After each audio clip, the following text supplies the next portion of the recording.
दिव्यांग व्यक्तींना शासकीय आवारात व्यवसायासाठी जागा उपलब्ध करून द्यावी आणि त्यांचे थकीत अनुदान तात्काळ वाटप करावे या प्रमुख मागण्यांसाठी प्रहार संघटनेचे जाफराबाद गटविकास अधिकारी यांना निवेदन दिले आहे। शासनाच्या निर्णयानुसार दिव्यांग व्यक्तींना 200 चौरस फूट जागा देणे बंधनकारक आहे, मात्र त्याची अंमलबजावणी होत नसल्याचे संघटनेने निवेदनात म्हटले आहे।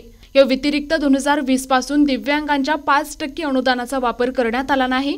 ते अनुदान तात्काळ वाटप करण्याची मागणीही प्रहार संघटनेने केली आहे। जर या मागण्या मान्य झाल्या नाही तर 1 सप्टेंबर 2025 रोजी जाफराबाद येथील छत्रपती शिवाजी महाराज चौकात रास्ता रोको आंदोलन करण्यात येईल असा इशारा संघटनेने दिला आहे। यावेळी प्रहार संघटनेचे एकनाथ शिंदे, अरुण जंजाळ, समाधान लेखनार यांच्यासह इतर पदाधिकारी उपस्थित होते।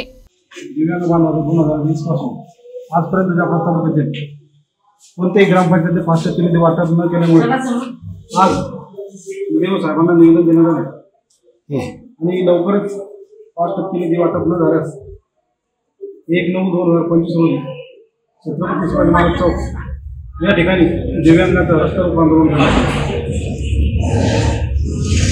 प्रतिनिधी राहुल गवई, NTV न्यूज मराठी, जाफराबाद, जालना।